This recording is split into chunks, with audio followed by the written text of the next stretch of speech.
Wassalatu wassalamu ala asyrafil anbiya'i wal mursalin sayyidina Muhammadin wa ala alihi wa sahbihi ajma'in. Qala rabbi shrah li sadri wa yassir li amri wahlul 'uqdatam min lisani yafqahu qawli. Subhanaka la ilma lana illa ma 'allamtana innaka antal alimul hakim. Wala haula wala quwwata illa billahil aliyyil azim. Ilahi anta maksudi wa ridhaka matlubi a'tini mahabbataka wa ma'rifatak. Amma ba'du, assalamualaikum warahmatullahi wabarakatuh. Berkata Allamah Mufassir Muhaddis Rabbani Abdullah Sirajuddin Al-Husaini dalam kitab dia Sayyiduna Muhammad Rasulullah sallallahu alaihi wasallam, Syama'iluhul hamidah wa khisaluhul majidah, sehinggalah perkataan beliau, fanzur ya akhi fi husni isyratihi sallallahu alaihi wasallam. Minggu lepas kita kecek mengenai Rasulullah ini sangat memuliakan hubungan di antara suami dan isteri. Rasulullah ini layak isteri dia sehingga ke benda yang kalau kita fikir tak ada pedah pun. Sayyidina Aisyah royak cerita kepada Rasulullah, cerita biasa-biasa. Cerita orang zaman dululah kita kata. Kalau kita cerita Piramli kau berkali. Nabi dengar juga, Nabi lahir juga. Tu Rasulullah. Mudahnya hidup dengan Rasulullah. Rasulullah tidak pernah memaksa seseorang hidup. Rasulullah tidak pernah suruh ikut dia. Rasulullah kata mu hiduplah, tetapi buat apa yang Tuhan suruh, tinggal apa yang Tuhan larang. Jangan jadi satu watak saja atas muka dunia ni. Jadi banyak watak tak apa, tetapi jadilah seorang hamba Allah Ta'ala di atas muka bumi. Kita nak jadi suami lagu ni, logilah asal benda tu tidak kau berdosa. Ada orang ni tak tahulah, dia tak seolah-olah dia macam tidak reda dengan diri dia. Dia cuba-cuba nak tiru kehidupan orang lain. Maka lama mana dia boleh bertahan untuk jadi orang lain. Nabi suruh jadi diri kita sendiri. Kullun ya'malu ala syakilatih, setiap orang akan sampai ke Tuhan menurut diri dia. Seorang jual ikan, noreh getah, cikgu, engineer, polis, askar, menteri, doktor, dia boleh sapa ke Tuhan dengan cara dia. Jangan paksa orang buat di atas muka dunia ni jadi satu watak sahaja.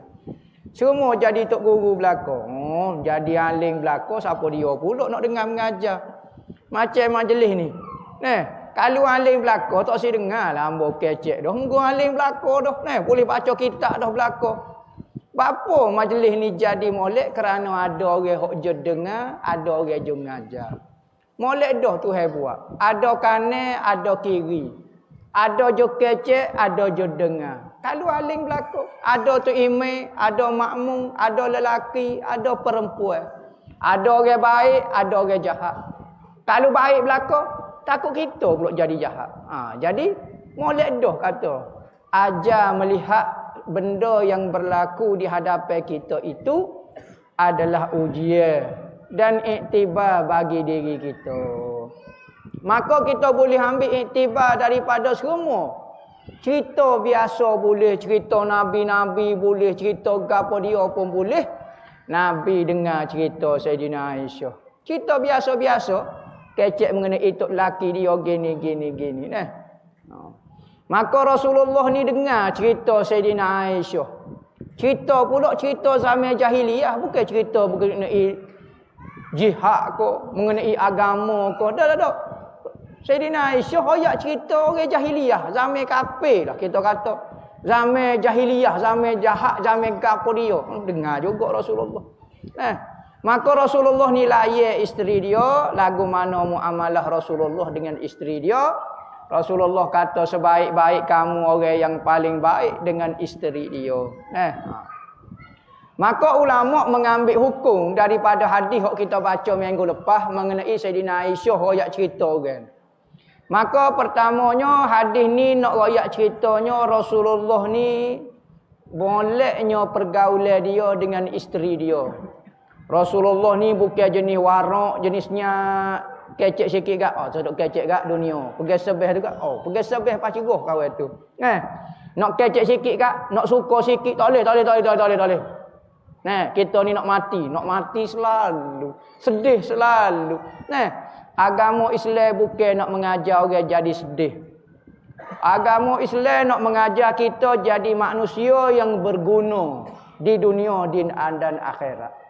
Kadang orang sedih, yang hidup senyap, tapi dia tidak berguna untuk masyarakat.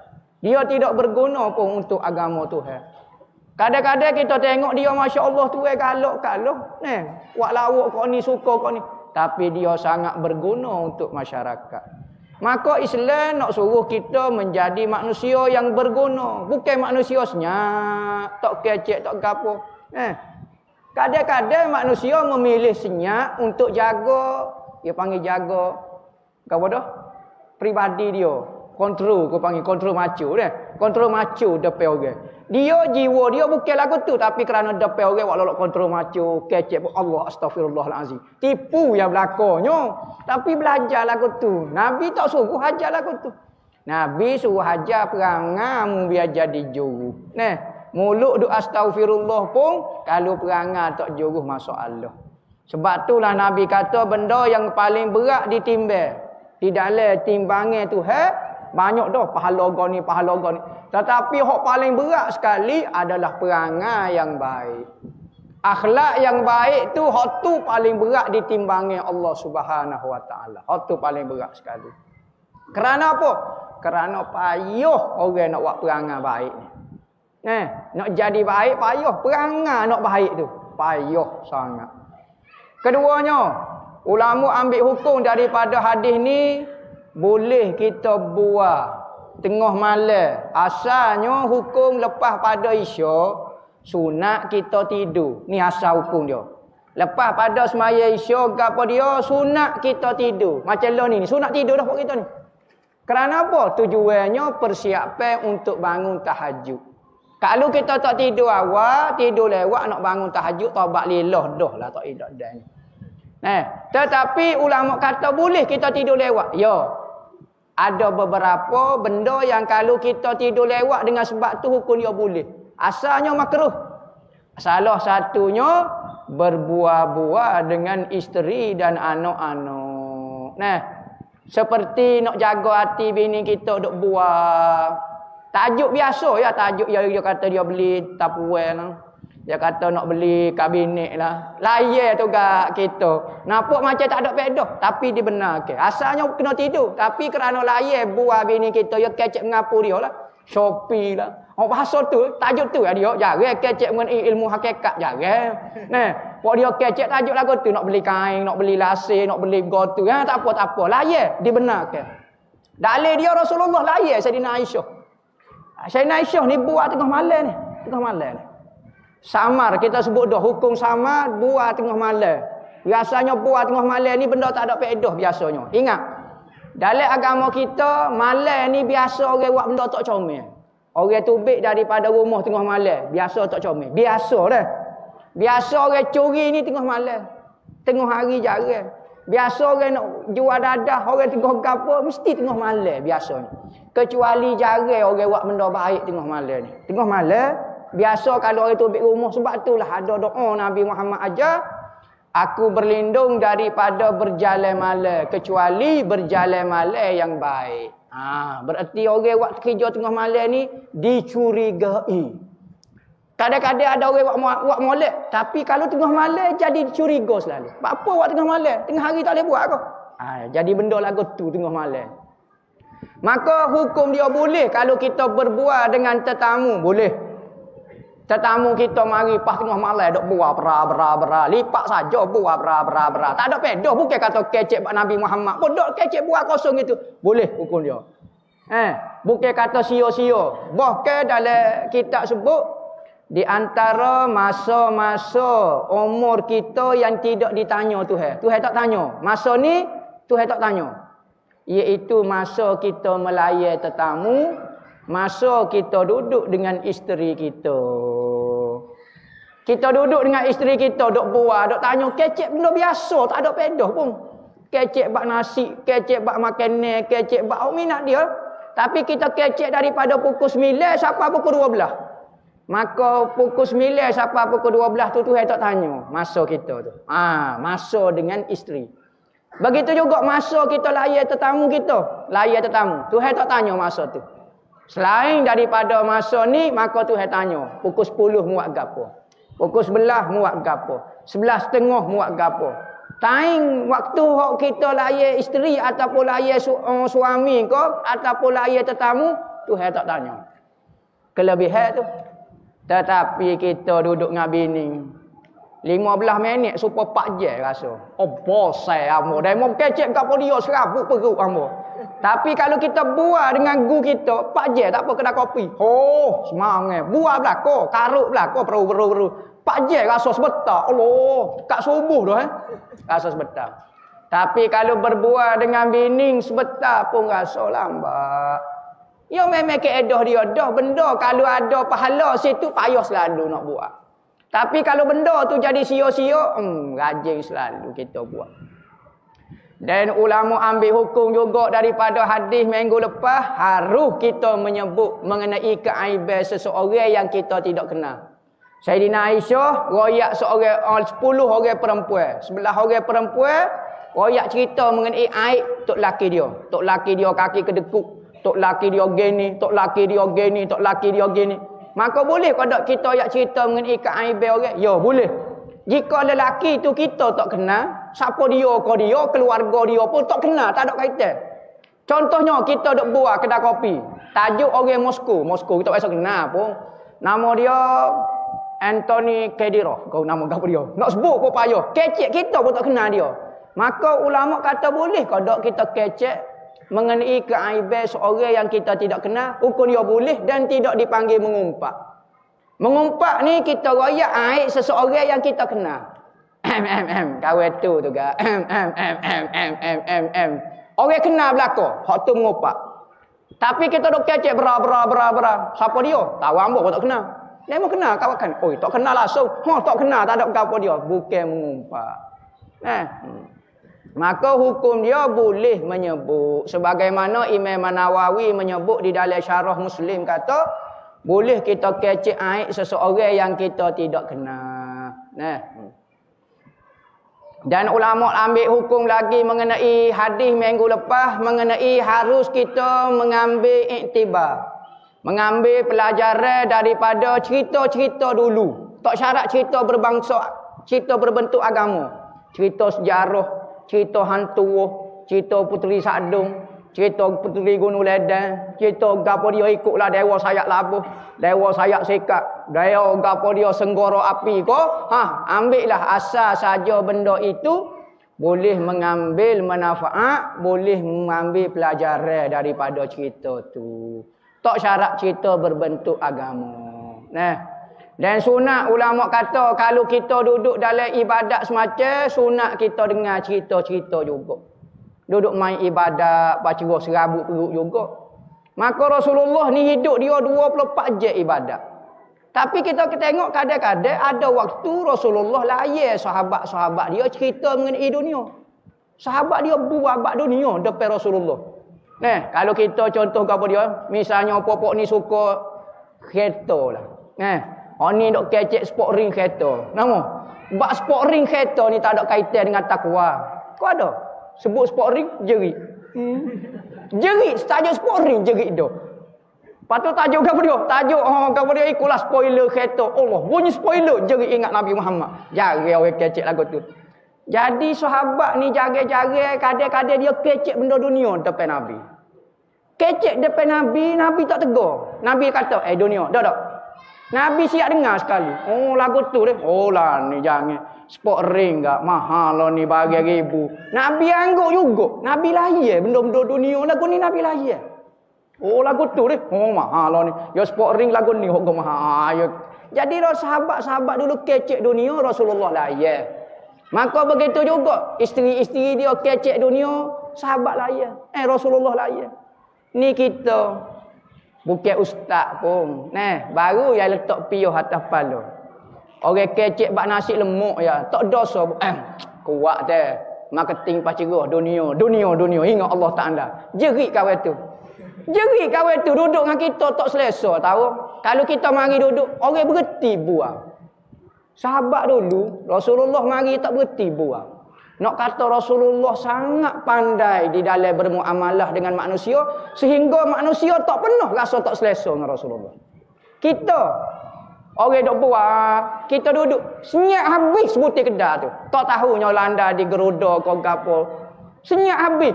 Tok Mulu, Tok Ime, Tok Siok, JKK senyap habis. Mari dah. Senyap. Pojok kaca teh boleh jerit dah. Jerit tak ada nak ceramah lagi jerit dah. Kau bagi kaca teh tu. Nama.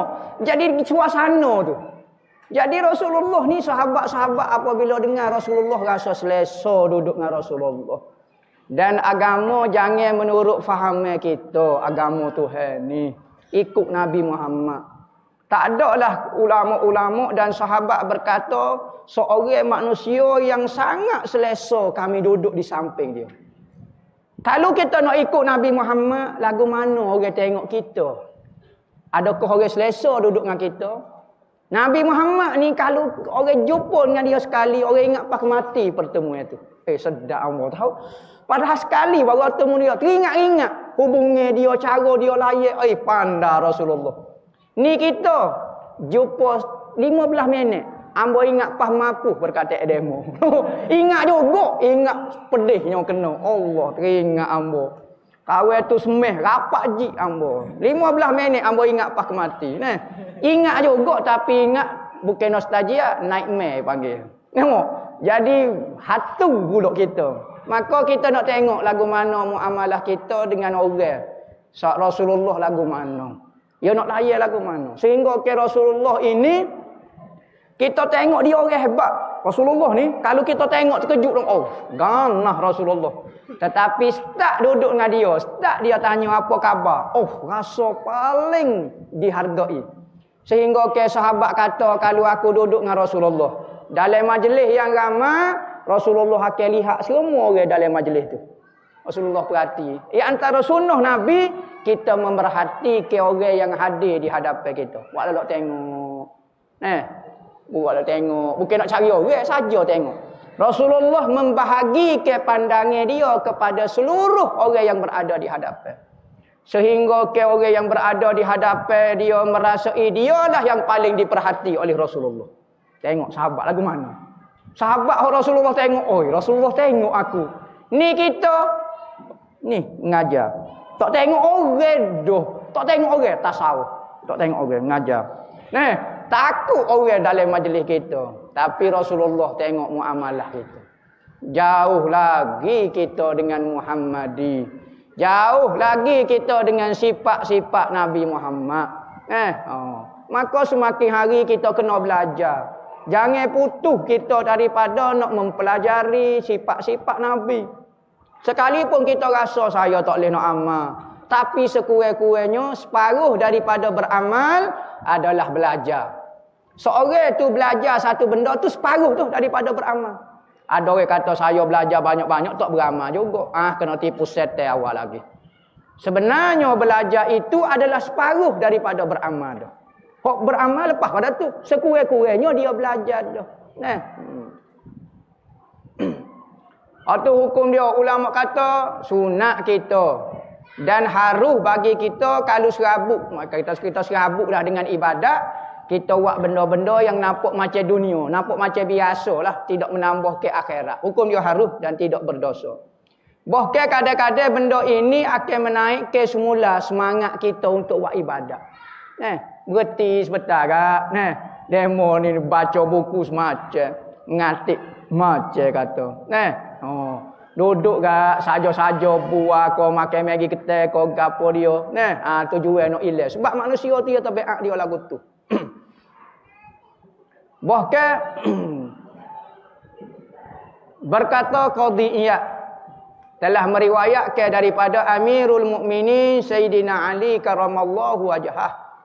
Nabi berkata Imam Sayyidina Ali karamallahu wajhah, dia kata sallu hazihin nufusa sa'atan ba'da sa'ah fa innaha tasda'u kama yasda'ul hadidu. Katanya Sayyidina Ali, gembira ke hatimu, jaga-jaga. Kerana hati ini seperti besi. Kalau lama sangat dia akan berkarat. Maka nak hilang ke karat perasaan kita ni, maka bergembira gak jaga-jaga. Ni muka gak Allah. Abasang kontoriro. Muka masa supaya cukup masa. Tak ada muka senyum langsung ni. Maka bergembira jaga-jaga. Orang lain ni panggil healing. Healing, pusing, mutaliga. Jalan belakang tu masuk kategori healing. Maka manusia setara mana pun kena healing jugalah jaga-jaga. Pergi derak ke, pergi mana-mana. Bahkan ada riwayat kata, Al-qalbu iza ukriha amiyah. Hati ini, apabila dipaksa hati ini membuat sesuatu yang tidak suka, berlangsung macam, paksa macam, maka dia akan jadi buta. Hati apabila selalu dipaksa untuk membuat sesuatu yang ia tidak suka, maka dia akan jadi keras dan buta. Kita ni bahasa ibadat ni jarang suka buat kita ni. Buat kita suka megi ketan. Sup beluk, buah naga, hot tu beri. Jadi ibadat ni kalau duk main paksa semacam dia jadi keras hati. Maka kena ada waktu-waktu kita menggembira ke hati kita. Dan sunat kita menggembira ke hati sesama mukmin. Ni orang mari jumpa kita, orang suka jadi senyap. Orang suka, orang gembira jadi berhenti, jadi sedih. Ya moleknya orang sedih mari jumpa dengan kita jadi gembira. Nabi kata tidak ada ibadat yang paling mulia selepas daripada amalan fardu, melainkan memasukkan kegembiraan di halam hati orang mukmin. Orang duk tengah sedih, kita pergi buat lawak, dia pun suka. Kah. Boleh pahala. Jangan kita kata, oh kuat dunia, jangan duk suka sangat. Tak. Kerana apa? Hati orang mukmin apabila dia sedih, syaitan akan mari lalu. Mari nak mengganggu dia. Mari nak mengesyokkan dia dengan Tuhan. Mari nak memburukkan hubungan dia dengan Tuhan dia. Tetapi hati orang mukmin apabila gembira, syaitan sedih lalu. Syaitan kata Allah orang mukmin gembira. Maka antara ibadat sunat kita buat menggembira ke hati orang mukmin. Orang mukmin paling afdal adalah nabi kita. Maka kita buat benda yang menggembirakan nabi kita, tentu lagi pahala semakin berganda. Orang mukmin mari jumpa kita, dia sedih, dia sakit, kita tolong dia. Dia ada hajat, kita tolong dia. Dia gembira. Keluarga dia dulu sedih, kembali gembira. Boleh pahala. Kita tolong stuk, tolong bomo, tolong gapo, tolong tunai hajat dia, maka boleh pahala. Bahkan Nabi Muhammad kata, sesiapa yang menolong keperluan hamba orang mukmin saudara dia, nescaya Tuhan akan tolong dia di hari akhirat.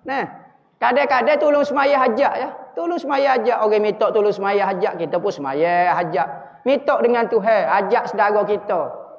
Ya Allah ya Tuhanku, saudara hamba ada minta lagu tu, mudah-mudahan terkabullah hajat dia. Tolong minta ya.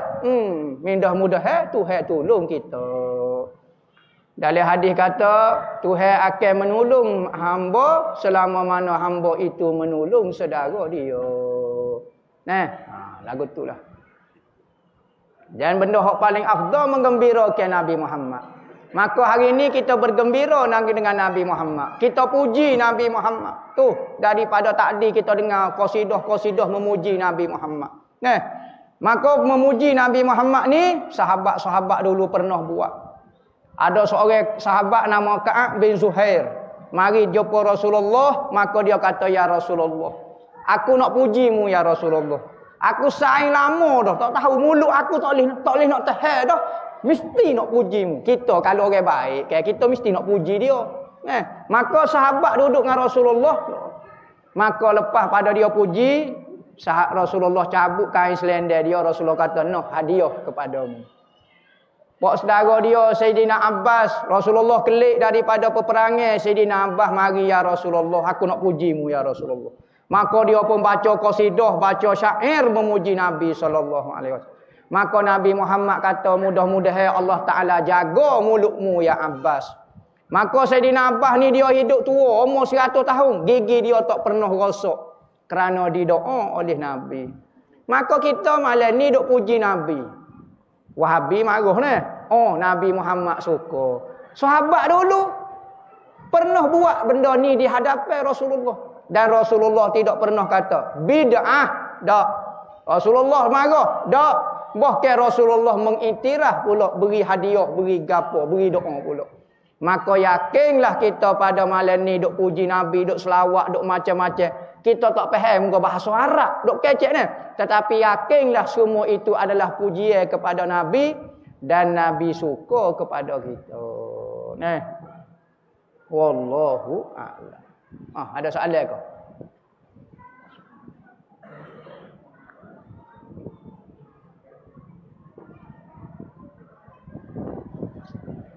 Ada soalan?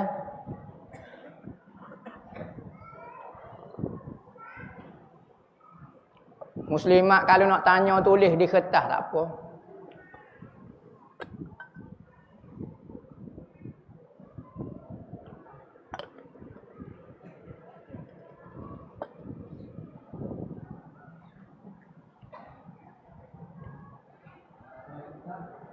Salam. Pasrah dengan redha. Pasrah dengan redha. Orang tanya apa maksud pasrah dengan redha. Benda tu dekat-dekat sama ya. Cuma redha ni bahasa Arab, pasrah ini bahasa Melayu. Pasrah ni bahasa Melayu, redha ni bahasa Arab. Dia sebelum daripada pasrah itu sabar. Apa maksud sabar? Kita menahan diri dan perasaan kita. Ketika berlaku benda yang kita tak ingin. Satu benda berlaku. Yang benda itu kita tak ingin tapi kita bersabar. Yakni kita menahan diri kita daripada mengkritik Allah di dalam pentadbiran dia. Maka hak tu dipanggil sabar. Ni hati orang lagu ni, orang hati orang boleh bersabar, hati ni hati yang baik. Tapi masih peringkat rendah. Peringkat kedua, hati yang redha, lebih tinggi daripada sabar. Apa maksud redha? Redha ni adalah hati itu suka, redha, tenang dengan kejadian benda yang berlaku, sama ada dia suka ataupun dia tidak suka. Benda yang tidak suka berlaku, maka hati dia tenang dan suka, tak perlu kritik, tak perlu sabar gapo dia, memang saya suka. Benda ini kerana yang membuatnya adalah kekasih saya sendiri. Sebagaimana Sayyidina Abu Bakar, apabila dia sakit, maka isteri dia kata, "Wahai Abu Bakar, pergi hospital lah. Pergi jumpa doktor, pergi jumpa tabib, pergi jumpa tok bomo. Mu sakit." Katanya Sayyidina Abu Bakar malah. Tak cekak royak, tak cekak suruh bini dia, malah. Akhir sekali sahabat-sahabat mari ziarah Sayyidina Abu Bakar. Pergi mari ziarah lah, mungkin Sayyidina Abu Bakar sakit. Maka apabila mari ziarah, sahabat bertanya kepada Sayyidina Abu Bakar, "Wahai Abu Bakar, mu sakit ni pergi jumpa doktor. Mu pergi jumpa ke doktor ni, mu sakit." Katanya Sayyidina Abu Bakar, "Mu royak doktor, mu sakit, pergi jumpa doktor, mu ada royak apa dia mu sakit ni?" Katanya Sayyidina Abu Bakar, "Mu pergi jumpa dah." Katanya isteri dia di belakang tabib, "Nipu. Hamba suruh dah. Pergi hospital, nipu. Togi. Paksa dia suruh pergi." Katanya isteri dia kepada sahabat suruh paksa Sayyidina Abu Bakar pergi berubatlah dengan dia sakit. Katanya sahabat lain kata, "Jolo ko ya Abu Bakar mu pergi hospital.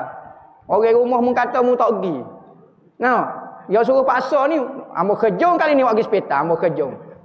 Katanya Saidina Abu Bakar, ambo royak dah, ambo jumpa dah doktor ambo. Ambo royak dah. Katanya sahabat kata, ni bini mu kata tak gini. Ambo royak dah ke doktor ambo. Doktor ambo ni buat ambo sakit. Faham selalu. Doktor ambo buat ambo sakit lah ni. Ambo royak dah ke dia. Dia buat ambo sakit. Doktor ambo sendiri buat ambo sakit ni. Tak ada masalah bagi ambo. Tu redha. Redha ni dia bukan tahan perasaan. Tak ada istilah tahan perasaan. Orang yang masih menahan perasaan dia dengan perbuatan Tuhan, orang ni masih tidak redha dengan Tuhan. Cuma dia peringkat bersabar, menahan perasaan tu kerana mungkin segar dengan Tuhan. Ambo nak kata gini, nak kritik tak boleh Tuhan. Dia buat saya sakit. Tetapi hak ni peringkat sabar. Redha ni Tuhan buat, beres. Sakit beres. Dia buat belaka. Kekasih ke? Nah. Kaedah dia darbul habib ka akli zabib. Pukulan seorang kekasih seperti makan wajabik dia. Sedapnya makan wajabik. Lagu tu. Hak tu dipanggil redha. Pasrah ini kadang-kadang maksud dia kecewa. Kecewa. Maka saya pasrah. Kadang-kadang maksud pasrah tu mazmumah. Kadang-kadang maksud pasrah itu mahmudah. Kadang-kadang ada orang kecewa dengan hidup. Maka dia kecewa dengan hidup. Hatta sehingga ke dengan Tuhan dia kecewa. Ada manusia. Bapa mu jadi lagu ni tahu kecewa. Tahu serabut kecewa. Maka orang ni mazmumah. Tidak meletakkan harapan pada Allah. Kecewa dan pasrah. Kita kalau nak meletakkan sesuatu kepada Allah, nak mempasrahkan diri kita, boleh atas jalan tawakal ataupun atas jalan redha. Tapi kalau kita pasrahkan kehidupan kita dalam keadaan kita tidak redha, tahu? Tak berdoa ke? Tahu malah hamba. Tak usaha ke? Tahu malah. Jalan tu pasrah karut dah tu, mazmumah. Tapi ada pasrah tu jadi mahmudah seperti dia tawakal. Apa awak lagu ni? Tawakal kepada Allah. Bukan awak kecewa dia. Bukan saya pasrah kecewa dah, saya tawakal.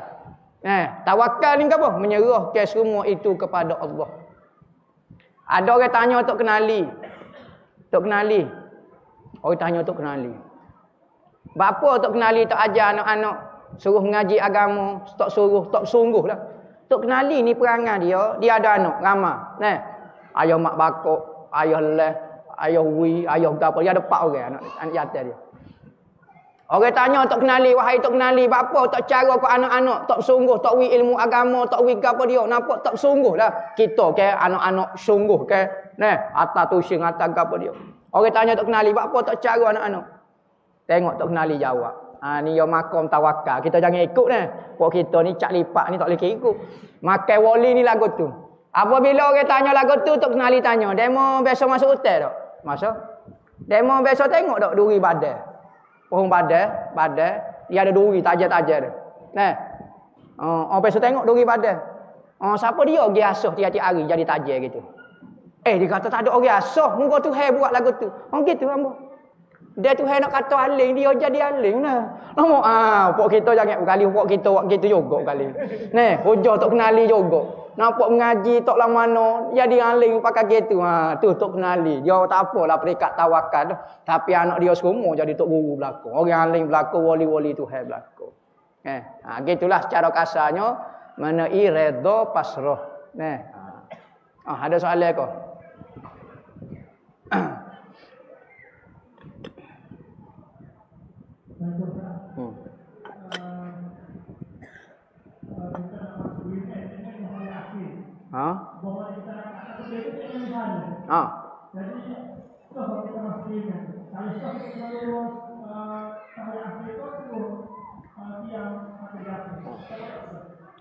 Masalah kita nak berimeh dengan Tok Imeh. Tok Imeh duk tengah baca tahiyat. Kita Allahu Akbar, acu nak turun Tok Imeh, Assalamualaikum warahmatullahi. Maka apabila Tok Imeh Assalamualaikum, baru duduk. Tak usah duduklah.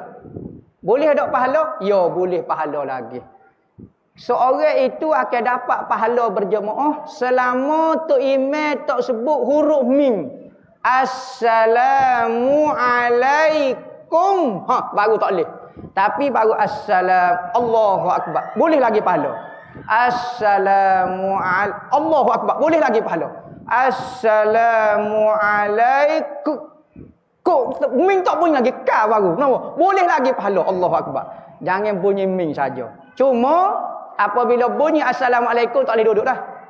Tapi kalau kita Allahu Akbar terimam baru baca tahiyat, kita kena duduk. Wajib kena duduk. Sekalipun semaya ni akad takbir baca Fatihah rokok. Tak. Apabila kita makmum orang wajib ikut imam pada semua keadaan tu imam. Tok imam baca tahiyat, Allahu Akbar, duduk ikut baca tahiyat dengan tok imam. Sekalipun tahiyat tu tak dikira, tetapi pahala dapat. Ada orang tunggu. Oh, tok imam dah baca tahiyat awal, tak usah tunggu. Lepas tu kena bangun pula rugi. Betul lah, tak kira. Memang tak terlepas dah rakaat. Memang rakaat tak boleh. Tapi pahala boleh. Allahu Akbar, wajib baca tahiyat. Sekalipun rakaat memang tak boleh. Tapi pahala tu boleh. Gitu. Jawapan dia. Ada soalan kau?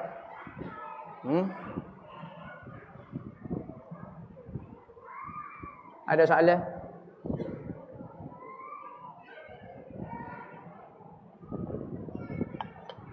Oh, tino tak ada soalan kau. Kau duk makan nasi belaka senyap nampak dia. Muka tak nampak sedap buat dia. Salam tu.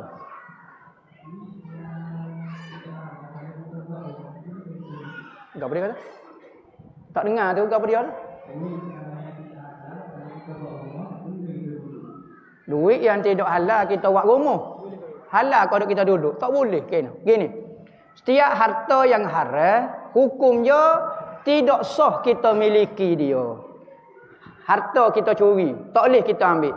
Contohnya kitab ni saya curi, maka tak sah saya memiliki harta ini. Apabila tak sah saya miliki, saya nak jual tak boleh, saya nak guna tak boleh. Tak boleh berlaku.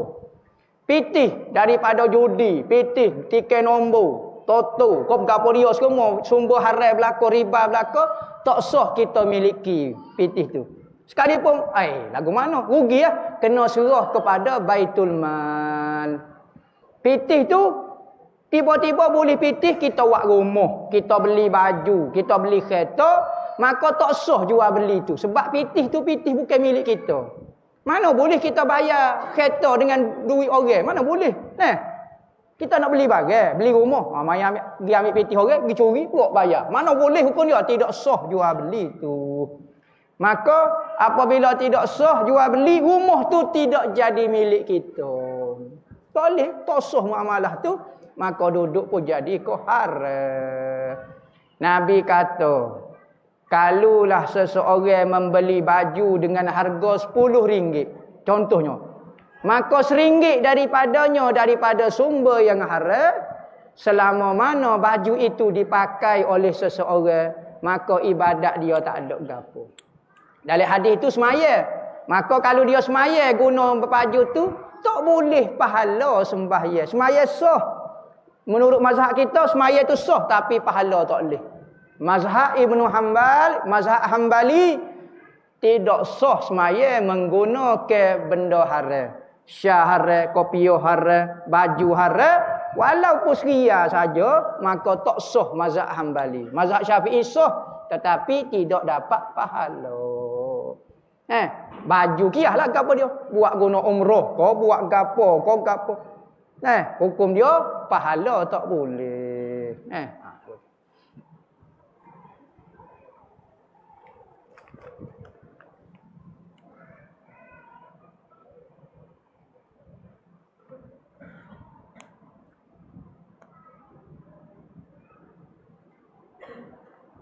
Dia kata banyak amalan ibadat yang boleh dilakukan sebagai seorang hamba. Antaranya solat sunat, baca Quran, wirid, amalan pagi, petang. Soalan saya, bagaimanakah kita memilih amalan untuk beramal supaya kita boleh apa dia? Membahagi kali kau masa kita, dan supaya kita tidak terbeban untuk melakukan taat dengan tenang. Thank you. Gini, buat ibadat ni menurut diri kita. Maka kita kena tahu kita ni siapa dia. Kita sebagai isteri contohnya, maka ibadat yang paling afdal sebagai isteri adalah taat kepada Allah, kepada Nabi dan suami. Hak tu paling besar sekali bagi seorang isteri. Maka kalulah semaya sunat dengan taat kepada suami, taat pada suami wajib semaya sunat, hukum sunat. Jadi kena dahulu ke benda wajib sebelum buat benda sunat. Bangun tahajud dengan layan suami. Layan suami tu wajib. Allah hamba, seminggu ni tak ada nak maya tahajud. Apa? Tak tahu.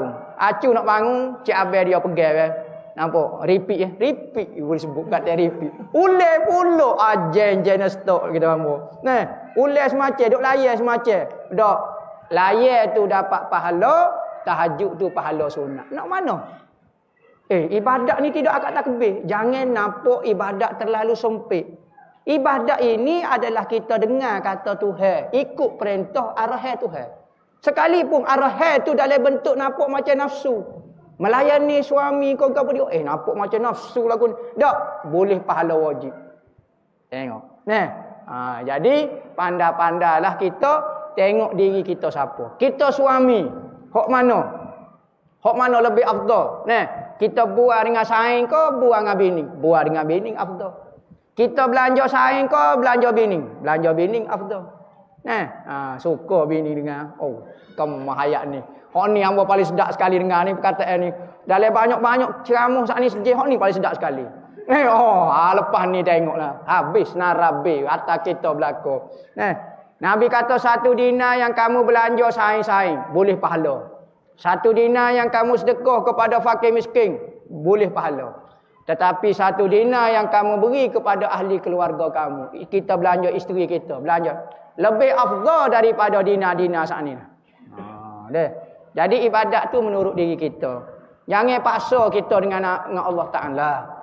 Kerana ada orang menganggap pahala lah yang menyebabkan dia masuk kepada syurga Tuhan. Maka dia begitu kejar pahala, hamba pahala. Kerana dia menganggap pahala yang memasukkan dia. Sebenarnya pahala tidak memasukkan kita ke dalam syurga. Nabi Muhammad kata pahalamu tidak menyebabkan masuk syurga. Tetapi saya Allah yang memasukkan kamu ke dalam syurga. Buatlah benda yang menyebabkan Tuhan saya. Kadang-kadang kita ni nampak baik. Tetapi kita telah mensyirikkan Allah dengan mengejar pahala semata-mata. Sehingga lupa kasih saya Allah. Tujuan kita buat ibadat untuk mendapat kasih saya Allah. Tapi manusia ni kadang-kadang terlalu jumuk sehingga tak nampak Allah Ta'ala, nampak pahala, kejar pahala.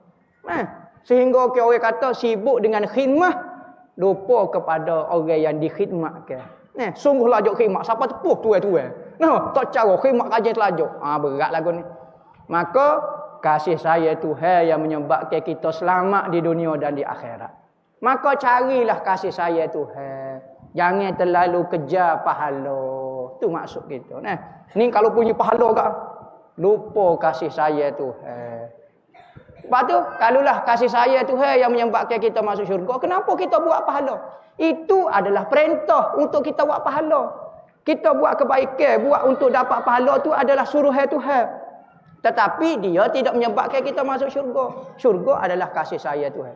Tapi kenapa kamu sungguh buat pahala? Kerana Tuhan suruh. Kerana dengan cara aku dengar kata-kata Tuhan, Tuhan akan suka kepada aku. Lagu tu. Ada soalan kau? So soalan.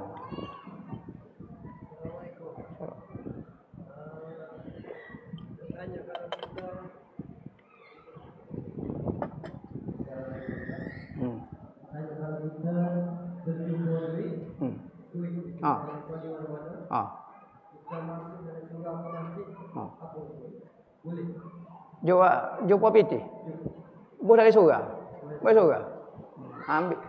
Masalah kita jumpa duit Jumpa duit di negara orang Islam, maka kita kena tengok. Kalau jumpa duit dalam rumah orang, tentu dah pitih kawan tu. Jangan buat pandai-pandai. Allah tu pitih siapa dia Jumpa dalam rumah orang. Jangan. Jumpa tempat awal. Tak ada orang tinggal di situ, tempat awal. Seperti di jalan-jalan raya, supermarket, kau gapo-gapo dia. Hak tempat awal, orang berkongsi situ duduk belakang. Kita tak tahu pitih tu. Maka boleh kalau kita guna, kita kena istihad di kawasan tu. Misalnya jumpa di Maidin ataupun jumpa mana-mana, suruh istihar kau. Hello, siapa dia yang jatuh piti sekian. Jangan royak ngaku ramah. Siapa dia ada jatuh piti gini nah. Oh. Kalau ada orang ngaku, kena suruh semula. Istihar tak ada orang ngaku. Maka kita tengok nilai pitih tu berapa ya. Jumpa pitih sama. Sama jumpa pitih. Si samah ni kalau kita jumpa pitih memang tak ada orang cari. Jatuh samah ni support baik jatuh lah kita kata. Buah samah. Maka keedah dia orang tak akan tuntut pitih samah. Maka kalau jumpa pitih samah ni boleh guna selalu. Keedah dia benda yang kalau jatuh orang tak cari dah, tak payah announcement, tak payah umum. Memang orang tak cari dah, tak payah.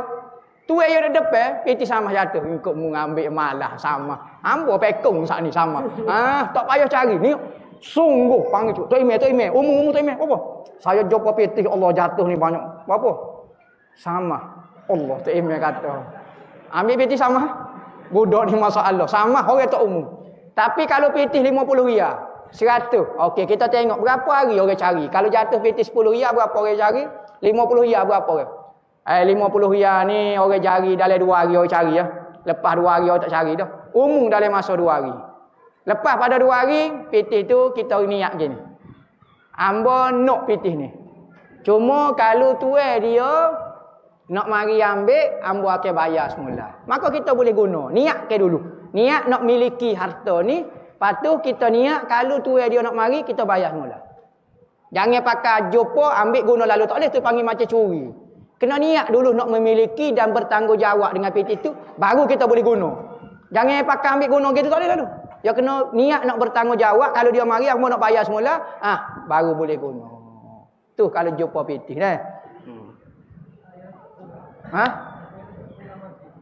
Nak buat dari surah masjid ikut kita lah. Nak buat dari surah masjid kau apa dia. Sebenarnya, pitih orang ni jangan pandai-pandai sedekah. Pitih kita saja dibenarkan sedekah. Nak kita pun buh dalam pitih surah, dalam surah dia. Acik paling belakang, pocik mana pitih saat ni jatuh? Nak mana? Nak korek? Tak email kata kakak ni sudah curi dah. Kita nak ayat lagu mana? Hamba bui pitih orang, hamba tubuh masuk 50 riyal. Kalau pitih hamba bus riyal ya. Ni 50 riyal ni pitih orang. Tak boleh. Sebab tu kalau kita jumpa pitih jangan gaduh nak sedekah kat masjid. Rajin pula. Kalau pocik tak sedekah 50 riyal. Pitih hamba jumpa. Padai kalau hak sendiri riyal yang hamba. Jadi jangan cepat buat ibadat nah. Jangan cepat buat ibadat dengan pitih yang belum tahu status dia. Jangan. Takut pitih orang kau apa. Kena masalah tu paling belakang tu dia minta. Cik, pitih saya jatuh 50 riyal. Saya sani baru nak pergi paling tengok mocik ambil. Mocik ambil kita nak kita kekek perut masuk dalam tabung. Allah Akbar. Lagu mana mocik? Malam ni kita mari. Awak kerja masjid malam ni. Jadi masalah dah tapi jangan gaduh nah. Dia keluar gitu kena tanggungjawab tu.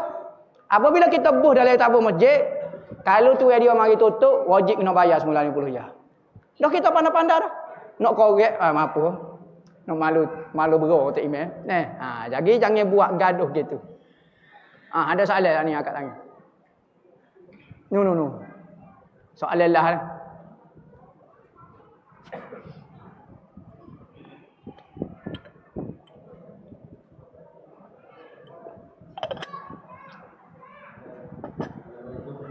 Salam.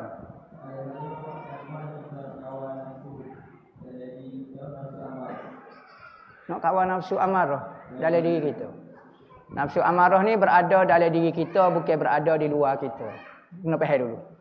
Nafsu ini adalah diri kita. Nafsu ini terbahagi kepada dua. Nafsu yang baik, nafsu yang jahat. Nafsu yang kita tak boleh ikut ataupun diri, nafsu ni maknanya diri yang tak boleh diikut adalah diri yang jahat. Diri yang baik boleh diikut. Maka manusia akan mengalami perubahan dalam diri dia untuk menuju kepada nafsu yang baik 7 peringkat. Pertama, nafsu paling jahat dipanggil nafsu ammarah bisu. Nafsu ini sangat menyuruh kepada buat kejahatan dan tidak berasa menyesal. Maksiat zahir buat, maksiat batin buat, rujuk, riak, takabur ada berlaku, takal lapu, takal nyepak, takal peta ada berlaku. Lepas tu nafsu maksiat zahir pun buat dan tak rasa menyesal. Ni nafsu paling jahat sekali. Manusia peringkat ni paling jahat sekali.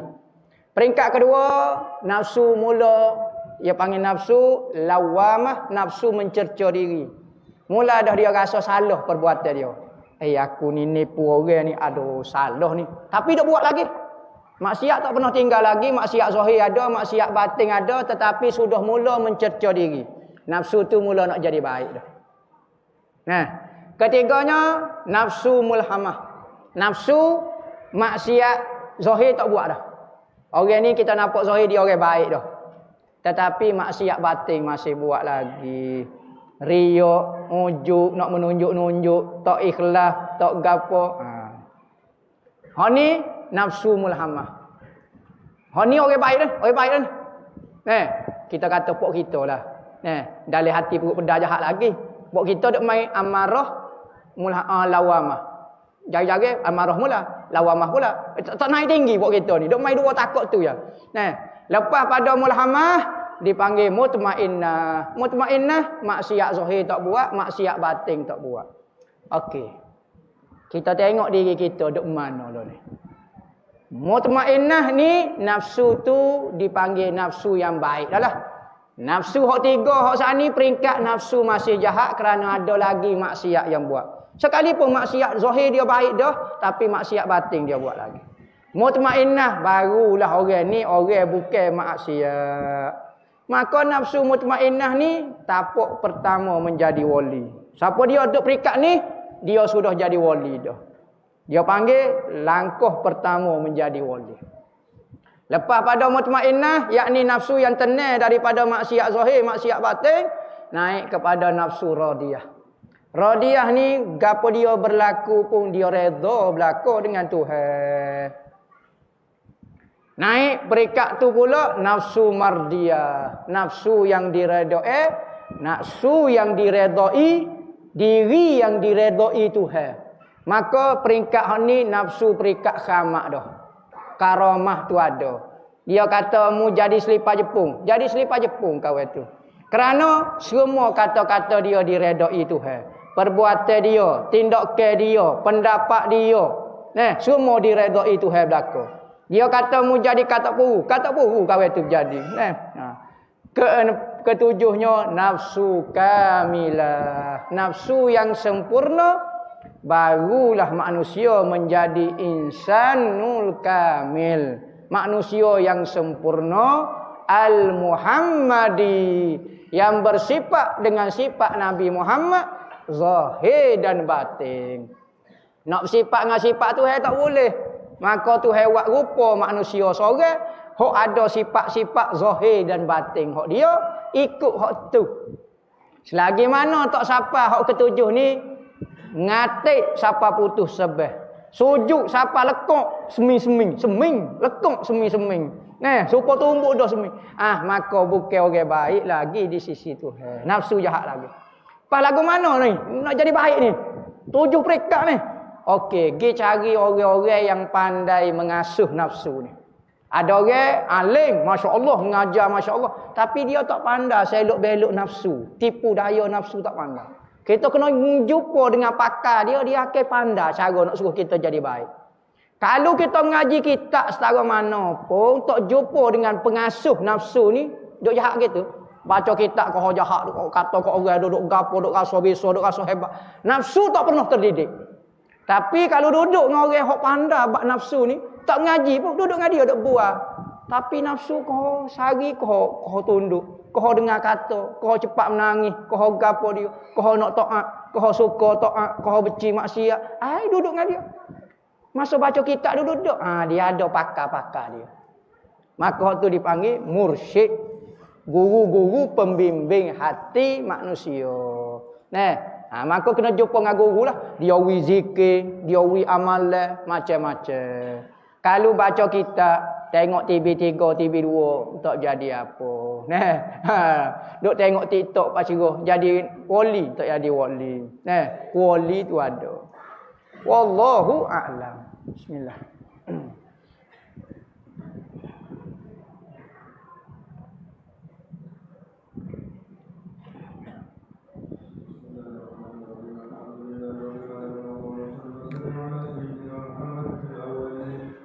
وصلى وسلم على سيدنا محمد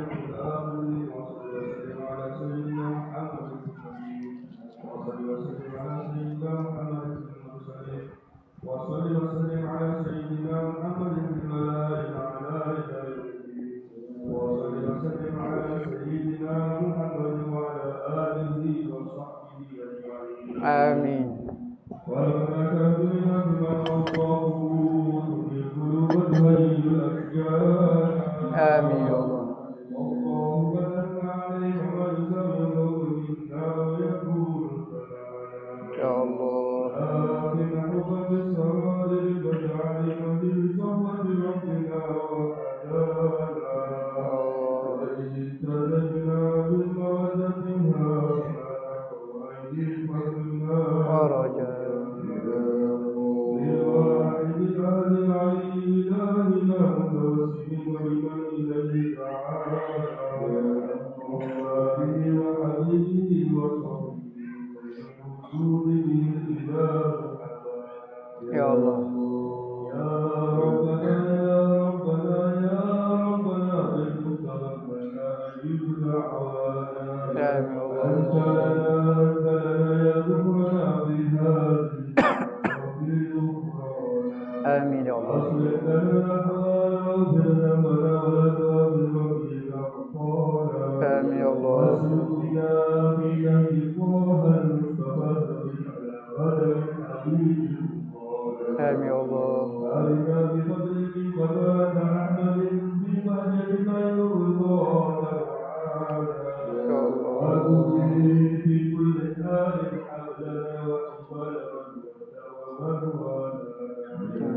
والمحسنين والأجاب جزاءنا والرزق والطال والعصانا وسائر بجبتنا أنا بين يديك تترون. آمين يا الله. ورجونا كما تنزلنا واسمع بفضلك يا سميع الدعاء. آمين يا الله. وانصرنا سنة القائم بطاع الأرض كل من آمن والله. آمين آمين آمين آمين يا الله.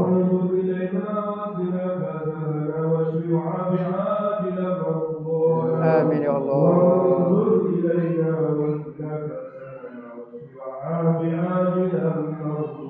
آمين يا الله. آمين يا الله.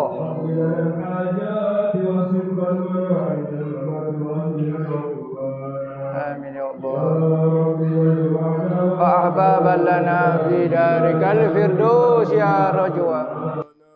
يا رب واجمعنا وأحبابا لنا في دارك الفردوس يا رجوانا. يا رب واجمعنا وأحبابا لنا في دارك الفردوس يا رجوانا. بالمصطفى صل عليه وآله ما حركت ريح الصبا أغصانا.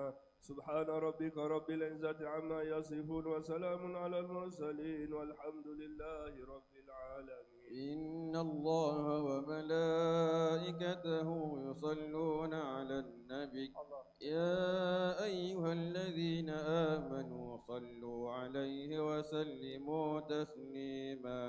الصلاة والسلام عليك يا سيد المرسلين. الصلاة والسلام عليك يا خاتم النبيين. الصلاة والسلام عليك يا من أرسلك الله رحمة للعالمين. ورضي الله تعالى عن أصحاب رسول الله أجمعين. آمين. Kita baca Fatihah, bertawassul dengan Fatihah, dengan kemuliaan surah Al-Fatihah, dengan rasio surah Al-Fatihah, dengan kedudukan surah Al-Fatihah di sisi Tuhan, dengan keberkatan orang yang diturunkan surah Al-Fatihah kepada dia, dengan niat supaya Allah Ta'ala mengampunkan dosa kita, dosa kedua ibu bapa kita, dosa yang kita sayang atas muka dunia. Amin. Mudah-mudahan Allah Ta'ala berlemah lembut dengan Nabi, dengan umat Nabi SAW, mengampunkan umat Nabi Muhammad, menutup segala aib umat Nabi Muhammad. Amin. Allah Ta'ala memberi dalam hati kita cinta dan sayang kepada Allah dan Nabi Muhammad sallallahu alaihi wasallam. Allah Taala tetap keiman kita dan dimatikan kita di dalam agama Allah Subhanahu wa taala. Mudah-mudahan Allah Taala mengumpulkan kita di dalam dunia dengan Nabi Muhammad, dengan kita boleh hadir dalam majlis-majlis menyebutkan kebesaran Nabi Muhammad. Dan kita dikumpulkan juga dengan Nabi Muhammad di dalam akhirat, di dalam syurga dan dapat melihat Allah Subhanahu Wa Taala.